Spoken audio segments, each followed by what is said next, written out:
Hey everyone, welcome to Saturday Night Popcorn. This is Jason. And this is Kai, and we have a great discussion for you today. The movie of the day is Green Room. Uh, just want to give everyone a spoiler warning. If you haven't seen the movie, we are going to go maybe not too in depth, but we are going to talk about the entire movie. Yeah, and like how Kai said, we watched Green Room yesterday, and so I brought up the movie page on Letterbox, which is an app we use just to kind of like track our movie experience, how many movies we watched. There's a lot of movies that we probably watched and logged on this app.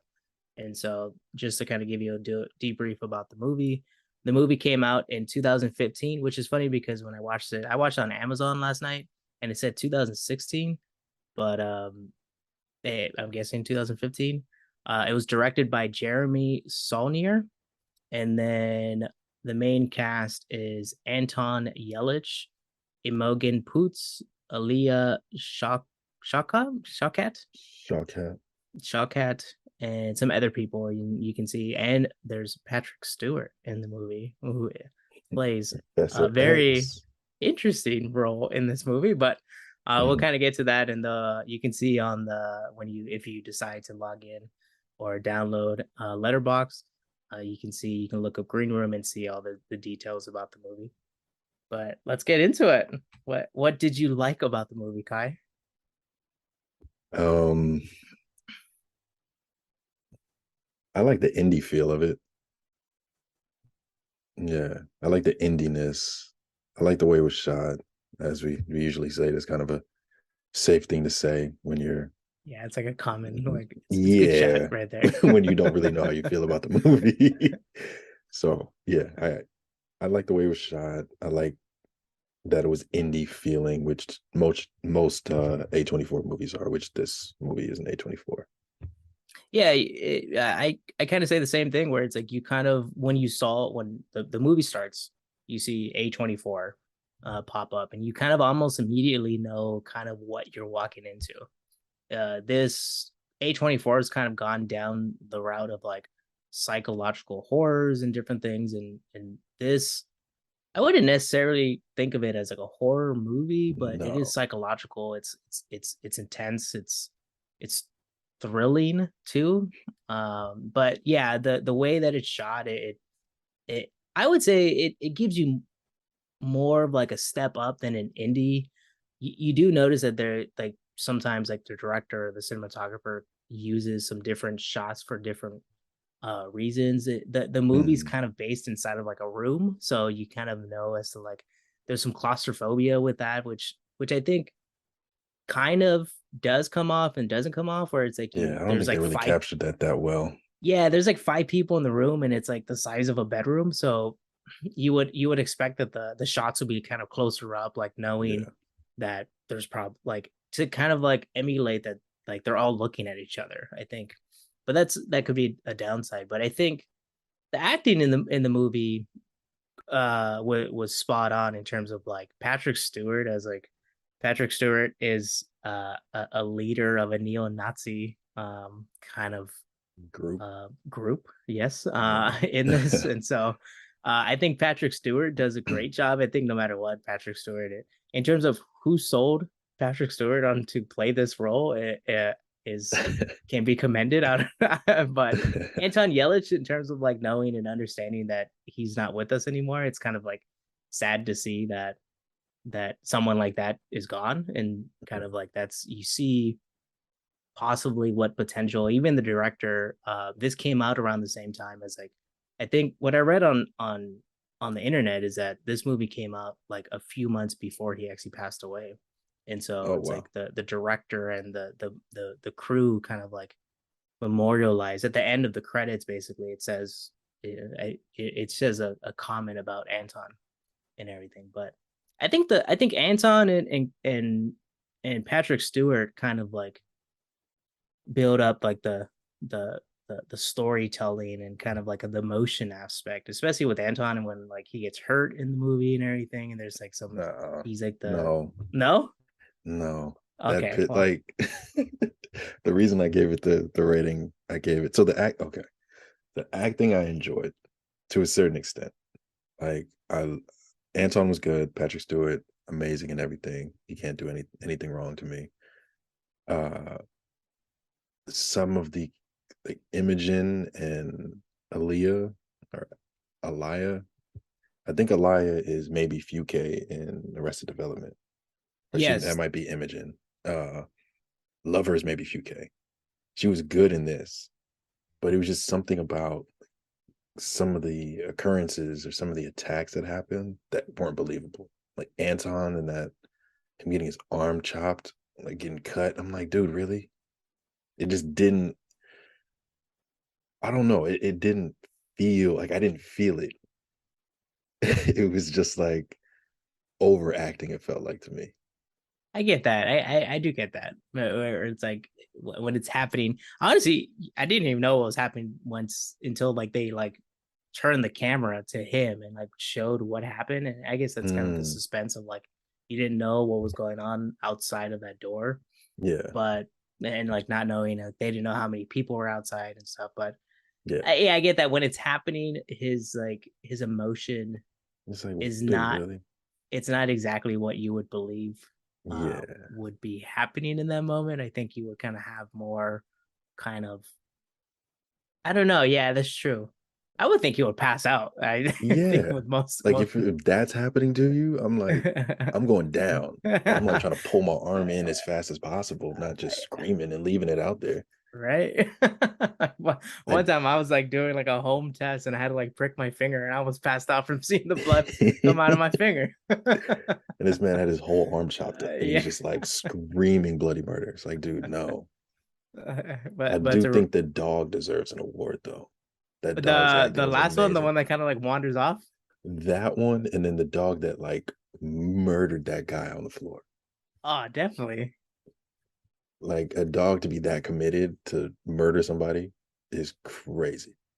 Well, that's those dogs got paid the big bucks. Oh, for sure. They got the biggest treats ever. Yeah, they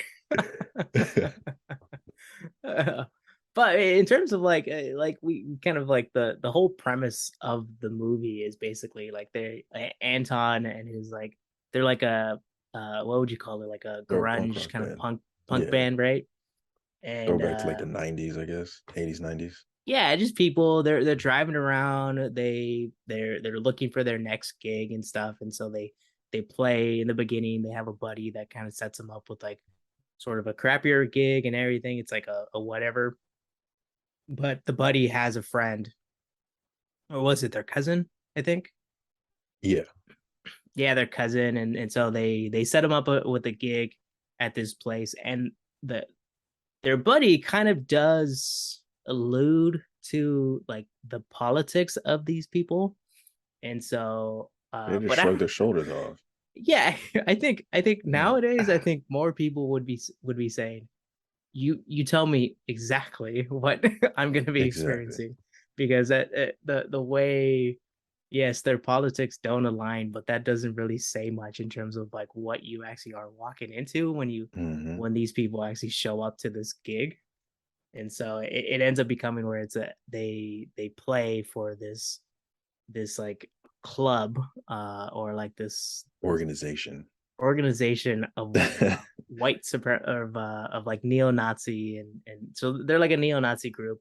Patrick Stewart is like the leader, that is the one that kind of like shepherds everyone along in this like troubling time for the group, and then also like figuring out what to do next. So he's like the leadership of this group, and they witness the aftermath of a murder in quote unquote. It took a while. My girlfriend next to me, she turned around when she figured it out, where it's like, oh, green room is the name of that room that they all sit in before they do their gig.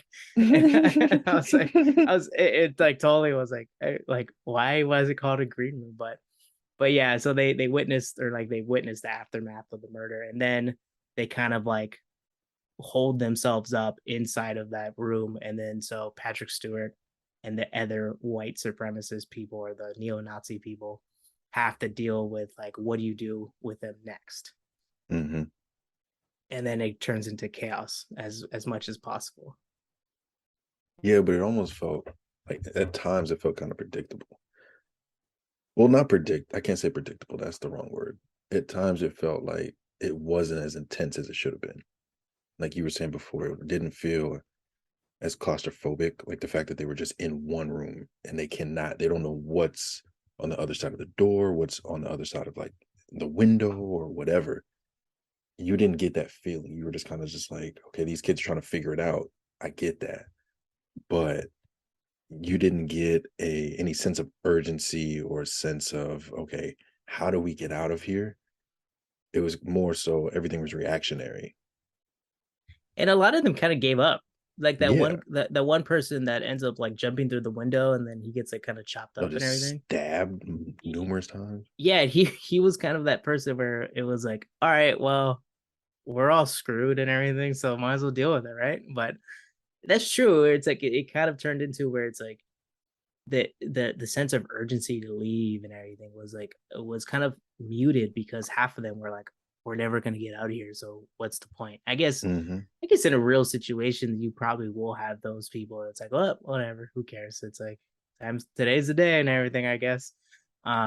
But yeah, I guess I, what the thing that popped up in my head when you're talking about like with it like the urgency of like not knowing what's on the other side of that door. Hmm. Um, I don't know if you ever saw like there's an old version of it and there's a remake. I forget who's in the remake, but Assault on Precinct 13. I And know of it. yeah, and I saw that a long time ago, and it's like I'm trying to like mimic or like mirror that like what could the director or like the cinematographer have done to like try to increase that kind of emotion of like what's out there and Hmm. not knowing what's out there. I think it's sound. I think it's like the shots, having more, like having the camera closer to the people, having the people show more emotion of just like that uneasiness, and then just adding more like environmental sounds of just maybe somebody scratching at the door, or maybe like banging at the door, or cutting between like these these people in the room, nervous, looking around, speaking to one another, and then cut to the organization right outside the room or right outside the building, scheming on, okay, we have all these weapons. This is what we're going to do next, and showing the preparation of them going to attack that room, like something to that effect, instead of just showing the kids in the room and them kind of just being like, I'll break this guy's arm if you don't do anything. Yeah, And you don't really get the other side of the door of like, oh shit, like if they break our friend's arm, like what else will they do? true, It was true. really Yeah, you don't one-sided. see the urgency on both sides where it's Yeah. like Patrick Stewart and Patrick Stewart does a good job of like being this like stoic leader Yeah. and trying to be the person, but yeah, you don't see that where it's like you don't see like the wheels turning as to like what's gonna happen. And I Hmm. think also like you said, like the environmental audio, I think they're all wearing boots. Like it would Yeah. have been nice to have like this like Anton like shot where it's like he's pressed up against the door, kind of freaking out a little bit, and then you just hear the boots kind of stomping around, and then you can tell that they're like preparing for something or they're just kind of Or like even wondering hearing what's a going gun on. cock. Yeah, something like that where and like you said, like a lot of it like there's like a buffer where it's like the room is all the way in the back where they're kind of all sheltered in, but then like they're all outside in the front and getting ready to like do the whatever they're doing, Hmm. but they're not exactly outside of the room. Like it would have been nice to kind of see that there's like 20 dudes, 20 white dudes just standing outside of the room Yeah. getting ready. But I guess that would have been like a quick and easy, like, all right, it's all done. It's a slaughter, I guess. But Well, I not don't even 20, just like just two. Because they at know. A one point few of they had them. two guys go to go like end all of this. So even if they would have done that, hey, you two stay in front of the door, so just in case anybody tries to pop out, I would have been fine with that. And then you Yeah, hear them cocking guns to scare whoever's in the room, or stomping their boots, or even just a shot of them walking towards the door and hear the boots kind of stepping as they get closer and closer. Like I would have loved that. true. Well, I guess we kind of got into the what we didn't like about the movie, but I guess in terms of increasing that sense of urgency, Hmm. just kind of like suspense in the audience too. I guess being able to kind of show that like, oh, like you're kind of living this experience with them. I think the claustrophobia, like increasing the claustrophobic uh kind of outlook of that room, because that will kind of like at least pull in some people in the audience of like, oh, that feels kind of weird, like that's going to be like intense. Like there's two dead people inside the room also. Eventually there's like two dead people in the room Hmm. with these other living people that need to like deal with like what's going out. But yeah, I think increasing that sense of like claustrophobia inside of that room would have been a nice improvement. And granted, it's like you see where like A24 and some of their movies, like you see where the movies have improved over Yeah, time. I think this is 2015 and we're 2022 now, and so they've had quite some time to improve the style of their movies. And I'm guessing that they have increase the like what they kind of advise their like movie producers, movie directors and stuff, and like how to like increase that suspense, because like I think we all know A24 is kind of like a powerhouse now in terms of like these psychological horrors. I'm trying to look up a movie to find out when it came out because I believe it's also A24. Which one? Hereditary. Oh, yeah, I think Hereditary is A24. X is a X and Pearl Oh, are the most recent 2018. ones. 2018. Okay. So for some reason I thought Hereditary came out like closer to 2015 because I was gonna be like, they Oh hit the yeah. nail on its head at Hereditary. How did they mess this movie up so How do bad? they? So okay, Eh, I'll leave that comment out. well, it's like you kind of see where a difference in director, a difference in cinematographer. It's like a lot of people talk about where it's like Marvel movies nowadays or Disney movies are kind of like a cookie cutter type of deal, where it's like it seems like Hmm. no matter what, you have like a variety of people that are kind of producing these movies, directing these movies, the Marvel movies, but you kind of get the same kind of feeling of them, and like the same color grading, the same kind of shots in terms of like wide, big kind of set pieces. Where it seems like A24 are kind of like you can kind of find people that have the same like thought process and ways to kind of go about things, but you're gonna have some variety in the way that people approach it. Yeah. And I think A24 is comfortable with that because it increases that indie feeling where it's like, oh, some of them maybe they're not knockout hits like Hereditary and some of the newer ones, but they're at least part of the portfolio of like, here's what we kind of like to do on a daily basis. I think they were the ones, I think they foster that. Because even just looking at what they released within the last couple of years, and they have a new show coming out, it really feels like they foster that indie, this put like bootstraps to get a TV show or a movie done. However it needs to get done, get it done. And whatever your vision for it is, like we're down for it. Go for it. I guess it's kind of nice if anybody's Yeah. kind of coming up in the movie business and has or like A24 is a Like a perfect unique example of thought. like, Yeah. yeah, but like in terms of like I guess finding other producers or ever other kind of like production companies that will allow that for maybe another genre. Maybe you're not into psychological horror, but you're more into like sci-fi, or you're more into Hmm. environmental stuff and everything. And so like kind of being able to have studios that do that on a regular basis would be nice. Where you have the large organizations that just pump money into things, and we all have a space for that anyways. Like everyone can can watch those and digest those fairly easily. But when you want kind of a more complex or a nuanced, maybe not a good movie per se, but at least it's a fairly different ride. than some of the other movies that are coming out now. And A24 is that person where it's like, Yeah. we're going to provide you a movie. Maybe it's not to your cup of tea, but it's going to be a wild ride, Hmm. and kind of like set the tone for what A24 wants to do in the future.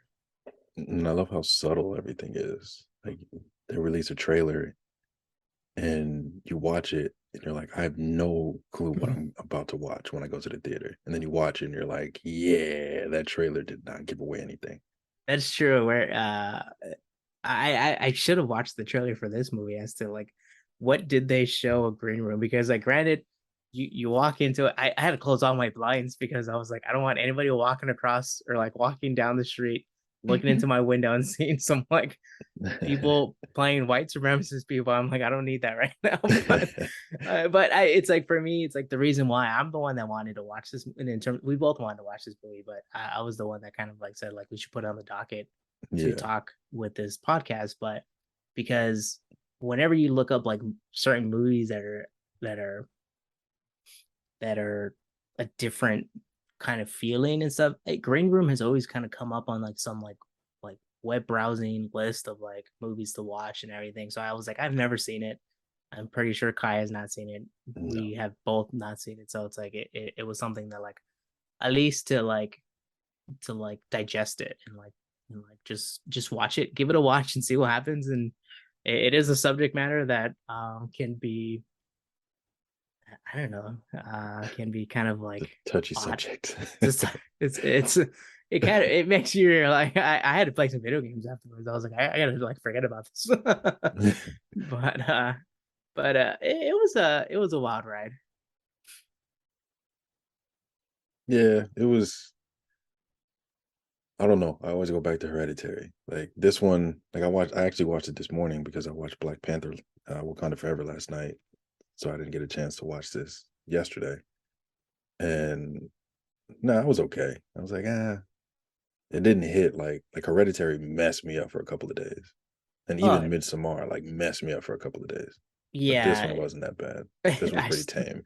I still mess around with my girlfriend because in Hereditary, again, spoiler warning, but there's a character in there that does like a clicky noise with their tongue, Uh, and that's sort of like a big prominent thing around Hereditary. And so I do it every once in a while where like I'm upstairs. Sometimes it's dark all around and I do a click in the house. but but yeah, I think if you're gonna measure this movie against Hereditary, Midsummer, or the other movies on A24's kind of portfolio list, this is definitely going to be like the lower of the list, yeah, because they've hit it out of the ballpark with things like Hereditary, at least just to like have that shock value. yeah. A lot of people complain about the ending of Hereditary, so like what was the point of that ending, or Midsummer?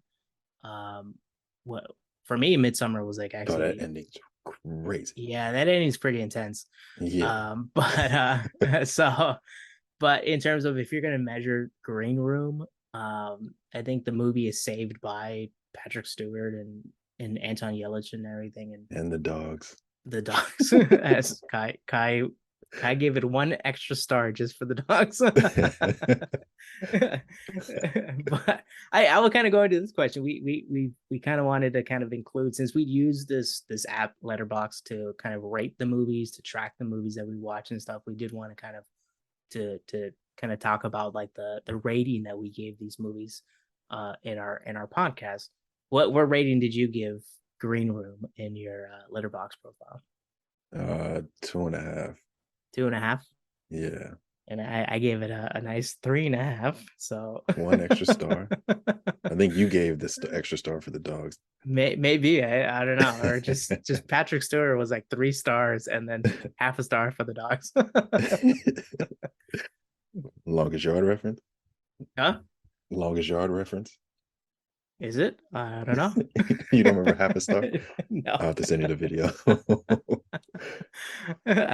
But I guess like the nice thing about the Letterbox app is that if people use it and people use it on a daily basis, like you see the wide variety of ratings people can give movies and stuff, and some things you rate something differently against someone else, and it's just because maybe that movie, maybe you watched it in a different uh kind of emotional state or a different just like mood and everything, and or just you looked outside and it was bright and sunny and you're watching this kind of gloomy kind of like horrible subject movie and everything, and you're like, this is kind of weird. But uh it, it's always nice to kind of like have like a rating system that you can kind of be consistent of like, this is what I felt. I like to do it where it's like I think about my rating. I don't know if you do this. I think about my rating of what I would give the movie like Mhm. during the movie,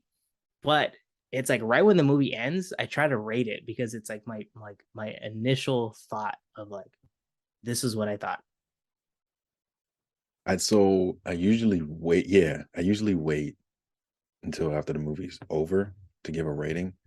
For this one, like I think within like 30 or 40 minutes, I was like, this is the rating I'm giving it.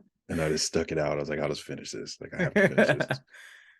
It's not a But I had long a rating movie. for it. It's only like 90 No. minutes, so it's like it's not a long movie to like force yourself through. Yeah, like I said, I watched it this morning. So So it's it was fresh a in quick Kai's watch. mind. Yes. The anger is still there. Yeah, there you go.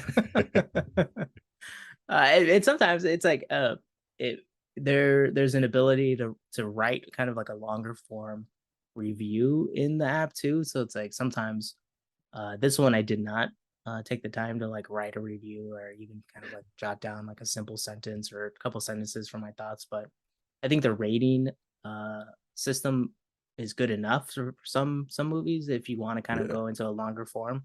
I like to have that ability to like say that it use it as like a diary. The app shows like your movie list as a diary of like what you watched and everything. But I think using it as like a thought diary is kind of nice too, as to like what you felt during the movie. I've been trying to like actually like wait a day to like write thoughts just so I can like kind of digest it as much as possible.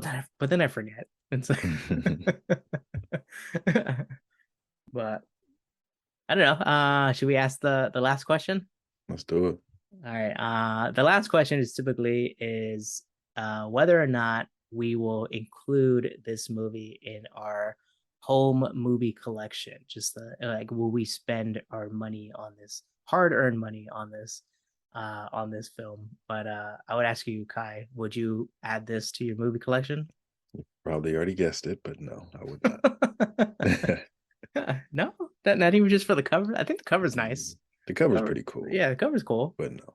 You know, for me, I find it difficult. I'm like 50-50 where I'm like, last night I was like, yeah, I definitely would buy this because it's like, it's sadly, it's, you have Anton being gone. It's like kind of like, it would Mhm. be nice to like have all of his movies as like kind of Star Trek. Um, he was kind of like a shining point in Star Trek too, because Mhm. sometimes Star Trek kind of like fell off the cliff, and but Anton did a good job. And but I don't know. I feel like if I found it in like a discount bin, I remember when you used to go to like Walmart Yeah, or the like big this, bin like is you just just like find like the dollar $2 bin and movies. everything. Yeah, Yeah. I think if I found it in that bin, I would be like, yeah, I'll buy it again. it should be in Maybe that I'll bin. if Kai ran a store, he would throw all of those into that bin. 50 cents. But but I think if I found it on a discount and everything, but I'm not gonna spend like $15 on this movie. But I think if I found it in a discount bin, I definitely probably wouldn't think twice about buying it. Um, just to possibly watch it once or twice again and everything. It's not a long, like we said, it's 90 minutes. It's not a long movie to kind of sit through and stuff. But I think myself I would. But Yeah, I'm sticking with what I said. I wouldn't do it. he would throw my copy away if I ever put it. Probably. Or hide it from you so you can never watch it again. Yeah, One of the two. there you go. All right, Kai, you want to take us out? Yeah. Thanks for joining us for another episode of Saturday Night Popcorn. I'm Kai. And I'm Jason, and we'll be back next week for another one.